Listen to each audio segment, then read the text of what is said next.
Most people believe that a lack of discipline is a character flaw, a weak, shameful trait, something that some have and others do not. However, this view is completely misguided. What few people know is that discipline, as it is generally understood, goes against the way the human brain is designed to operate. And this is not a metaphor. It is a neurobiological fact. The brain did not evolve to prioritize long-term goals, abstract targets, or heroic self-control.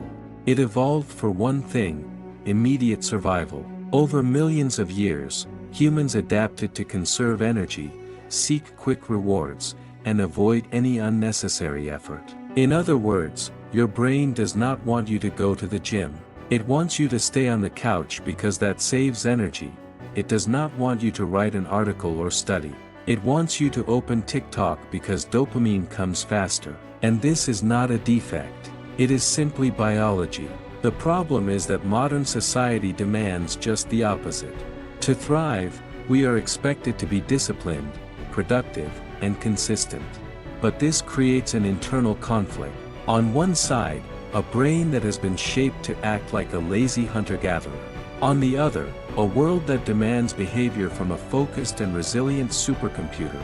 When someone tries to force discipline through willpower, they are in practice trying to overcome millions of years of evolutionary programming with a handful of motivational phrases. And guess what? It doesn't work. At least not for long. James Clear, author of the bestseller Atomic Habits, revealed one of the deepest insights about modern human behavior. Real discipline does not come from force. It comes from design. The most consistent people, those who seem disciplined, are actually not stronger or more motivated. They have simply created systems and environments that make the right behavior easy, automatic, and inevitable. They do not fight against the brain. They manipulate it. In the next few minutes, we will dismantle the illusion of discipline, expose the mistakes you didn't even know you were making, and build together a new way of thinking and acting. A smarter way, more human, more effective. If you have ever felt weak for procrastinating, if you have ever hated yourself for not being able to stick to your own plans, this video will not judge you. It will show you that you were just trying the wrong way. And now finally you will understand the right way. Discipline as a concept seems simple in theory. Just want something enough, stay focused, and resist temptation. But when we look at how the human brain actually works, we realize that this view is not only simplistic but completely naive. This is because your brain is not interested in your long-term goals. It is focused on survival, comfort, and energy efficiency. And if you don't understand this, you will live in conflict with it. For most of human evolution, our ancestors lived in hostile environments where resource scarcity was the norm, and the only priority was to survive until the next day. In this scenario, the brain adapted to prioritize immediate rewards. Eating was more important than storing for later. Sleeping more was safer than exposing oneself to risks. Avoiding effort meant conserving energy for critical moments. The brain was calibrated generation after generation to seek the quickest, most pleasurable, and least costly path. And guess what? This software still runs in you today.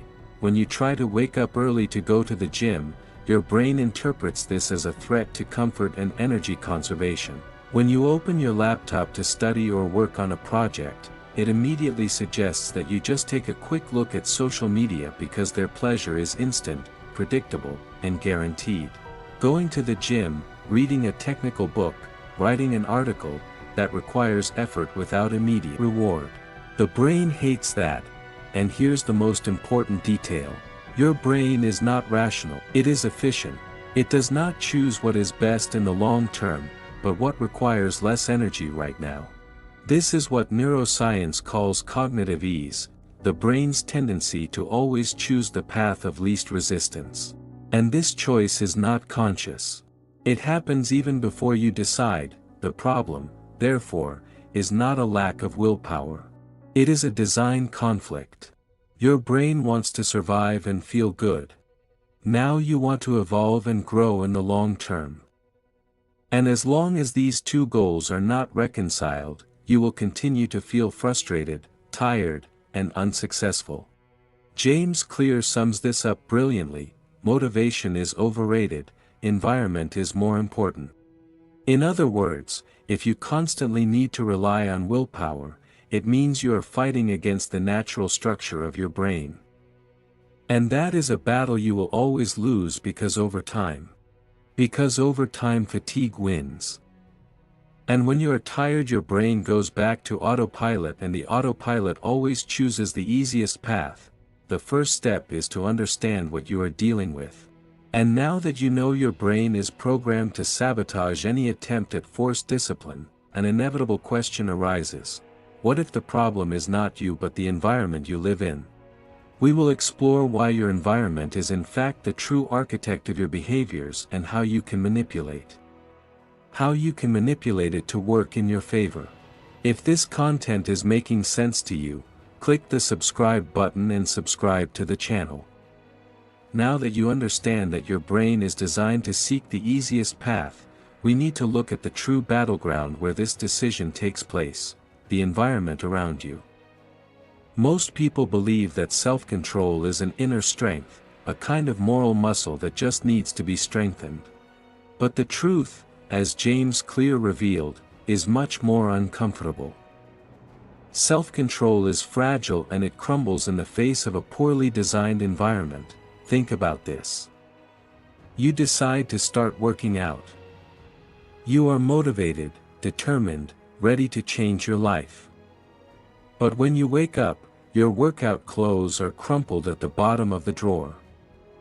Your sneakers are in the trunk of the car. It's cold outside. Meanwhile, the couch is 3 steps from the bed. Your phone is in your hand. And Instagram is already open. The choice is no longer between good and bad. The choice is between what is available and easy and what is hidden and laborious. And the brain, as we have seen, always chooses what requires less effort. That is the real problem. You are trying to change your behavior while maintaining an environment that encourages the opposite. And this is where the concept that has changed the way thousands of people understand discipline comes in: choice architecture. This term, used by Clear, shows that human behavior is shaped by what is closest, most accessible, and most visible. It's not a matter of strength. It's a matter of behavioral engineering. Want an example? In a study cited by Clear, the simple change of position of water bottles in a cafeteria, placing them at the front instead of the back, increased water consumption and reduced soda consumption without any motivational campaign or prohibition. What changed? The environment. The decision became easier. And when a healthy decision becomes the simplest option, the brain does not resist. It follows. Now imagine applying this to your own life. Want to read more? Leave the book on the bed, not in the drawer. Want to stop getting distracted by your phone? Turn off notifications. Hide the device. Use blocking apps. Want to wake up and work out? Leave your clothes ready next to the bed as if you were setting a trap, but this time against your own laziness. Because deep down this is what you need to understand: discipline does not come from effort. It comes from preparation. Disciplined people are not stronger. They are smarter in how they set up their space, their rituals, and their triggers. They know that when the right environment is set up, good behavior becomes almost inevitable. They do not rely on motivation.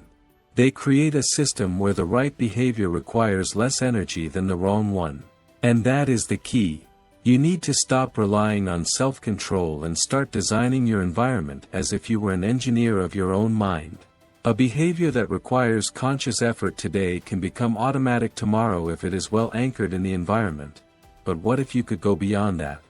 What if instead of just removing obstacles from the environment, you could hack the very habits that your brain already performs on autopilot? That is exactly what you will discover in the next part. How to use the concept of habit stacking to hijack existing behavior loops and turn them into allies of discipline.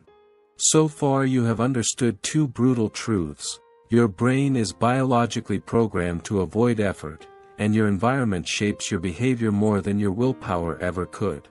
But even with these two ideas in mind, an inevitable question arises: how in practice can you transform desirable habits into automatic behaviors? How do you move from intention to execution without relying on motivation, which is volatile and weak? The answer lies in one of the most powerful strategies revealed by James Clear: habit stacking. The human brain operates based on habit loops which involve three parts: cue, routine, and reward. And these loops are already operating in you even if unconsciously. You brush your teeth when you wake up. You check your phone when you sit on the couch. You have coffee as soon as you enter the kitchen. These actions require no effort because they are already part of the automatic structure of your behavior. What habit stacking proposes is simple yet brilliant. Instead of trying to create a new habit from scratch, you connect it to an existing habit. This way you leverage a cue that is already rooted in your brain to implant a new desired action with much less resistance. For example, after brushing your teeth, you meditate for 2 minutes. After preparing breakfast, you write a page in your journal. After locking the front door, you repeat a focus affirmation for the day. This sequence creates a kind of neural coupling. The brain starts to automatically associate the new behavior with the old one. You are in practice hijacking the automatic routine to hack discipline. And why does this work so well?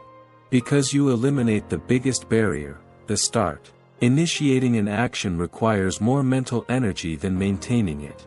Once you are in motion, inertia works in your favor. Habit stacking creates momentum. And momentum, more than willpower, is what keeps behaviors consistent over time. But be careful. This method requires a strategic approach. You cannot stack just any habit anywhere. The new action needs to be short. Start small with something that takes less than 2 minutes. Clear. It needs to be specific, not vague. Read a page, not read more. Immediate. It should happen right after the previous habit without pause. If you follow this logic, you will be creating mental tracks that make discipline inevitable. You will no longer have to decide if you want to do it. Your body will simply do it. And that is the true victory. When the right action happens before doubt arises, before laziness sets in, before rationalization convinces you to give up. And you know what's even more interesting? These small stacks, almost insignificant at first glance, accumulate over time exponentially. They transform into solid routines. And when you look back, you realize you have built an entire lifestyle on connected micro-habits. But if all of this is so powerful, why do so many people still procrastinate even when they know what they should do? The answer lies in a fundamental concept. Procrastination is not laziness, it is poorly designed. In the next part, we will dismantle this common belief and understand why your habits fail, not due to lack of effort, but because they do not follow the 4 invisible laws of behavior change. The word procrastination carries a huge weight.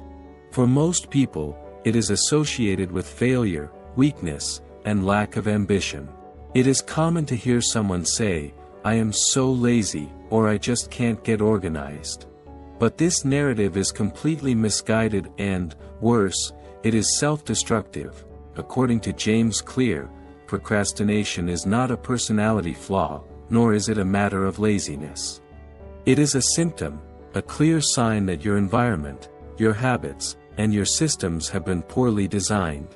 When you procrastinate, it is not because you don't want to act. It is because acting the way your life is set up today requires too much effort, is unappealing, and does not generate immediate reward. Your brain, as we have seen, operates on the basis of quick rewards, which is why it avoids tasks that seem difficult, boring, time-consuming, or that do not provide clear gratification. Studying, for example, requires focus, energy, and offers an abstract return, knowledge that will only be useful in the future. On the other hand, opening YouTube or Instagram provides immediate reward with no effort and with varied stimuli. For the brain, the choice is obvious. It is not a matter of morality. It is neuroscience. This is where the 4 laws of behavior change come in, described by Clear as pillars for making any habit easy to maintain. First, make it obvious. If the desired habit is hidden or out of sight, it will be forgotten. The brain needs to be constantly reminded of the action. What is visible is what will be done. Second, make it attractive. The habit needs to generate anticipation of pleasure. You can do this by associating it with something you already enjoy or by making the process lighter and more interesting. Third, make it easy. The more friction there is, the lower the chance of execution. The habit needs to be reduced to the simplest form possible until it is impossible to say no. Fourth, make it satisfying. The behavior needs to generate a sense of completion or reward. Without this, the brain does not create attachment to the habit. Imagine someone who wants to create the habit of studying every night. But their current environment is like this. The study material is buried at the bottom of the backpack, the desk is cluttered with random objects, and the TV is on. Additionally, they plan to study for a whole hour without breaks and with no form of tracking or reward. Result, they open their phone and scroll through TikTok. Then they feel guilty. Then they try again the next day and fail once more. Now see how the same habit changes with the 4 laws applied. The study material is already open and on the table, obvious. They start with a favorite drink or relaxing music, attractive. They will study for just 5 minutes at first with simple goals, easy. Upon finishing, they mark their progress on a board or app and earn a small reward like an episode of a show, satisfying. Do you see the difference? It's not that the person improved magically. They simply learned to design the right behavior. They learn that discipline is an illusion when the system is poorly made and a natural consequence when the system is well designed. Procrastination, in this context, ceases to be a mystery and becomes a warning sign. Every time you avoid something, ask, is this action obvious? Is it minimally attractive? Is it easy to start? Is it generating any reward? If the answer is no to one or more of these questions, you have a design problem, not a discipline problem. And the most fascinating thing is that when you start applying these laws consistently, procrastination disappears almost effortlessly. You don't need to force yourself to act, the action happens naturally. The behavior flows. But maybe you are thinking, this all makes sense, but I still don't like these tasks. I still hate waking up early. I still detest writing, studying, training. So here's the question that will change your perspective. What if you didn't need to like discipline to become disciplined? There is a very popular and very dangerous idea in productivity culture that you need to enjoy the process to become a disciplined person. How many times have you heard phrases like fall in love with the routine, love the journey, or do what you love and you'll never work a day in your life? It sounds beautiful, inspiring, but it's false. And worse, it's demotivating for those trying to climb out of a hole. The truth is harsh but liberating. You don't need to like discipline. You just need to make it inevitable. Highly productive people don't wake up every day wanting to do what needs to be done. They don't feel excited about every task.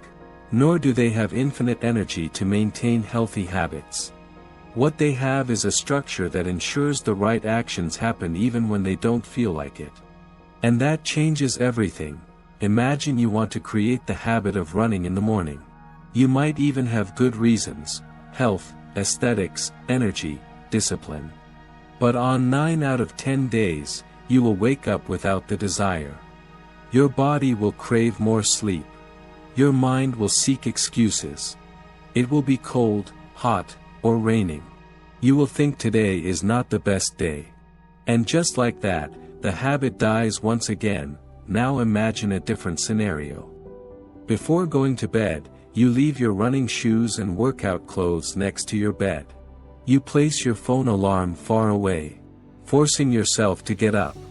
You choose an energetic playlist that starts playing as soon as you turn off the alarm. You have a workout partner waiting for you on the corner at 6:30 a.m. You already know the running route and have prepared a light breakfast for afterward. In this second scenario, the act of running hasn't become more enjoyable. It remains demanding, but you have reduced friction so much and increased the structure around it that running has become the path of least resistance. The decision was made before the desire appeared. This is what disciplined people do. They don't rely on desire. They design their environment and routine so that the right actions happen automatically. They don't wait for motivation or fleeting energy. They create systems that work even on bad days. And here comes a crucial point. Your goal shouldn't be to fall in love with discipline. Your goal should be to make important behaviors so automatic, so well integrated into your routine, that executing them requires less effort than avoiding them. That's the difference between living in the realm of motivation and living in the realm of systems. In the realm of motivation, everything depends on your mood, energy, and momentary enthusiasm. In the realm of systems, action is automatic. It's the default. The only logical choice. James Clear summarizes this with brutal clarity. You do not rise to the level of your goals, you fall to the level of your systems. This means your future will not be defined by your intentions but by your daily habits. And the more these habits are automated, the less you will depend on motivation, that unstable resource that so many people insist on pursuing, motivation. That's why saying I don't like routine or I hate waking up early is. Subscribe.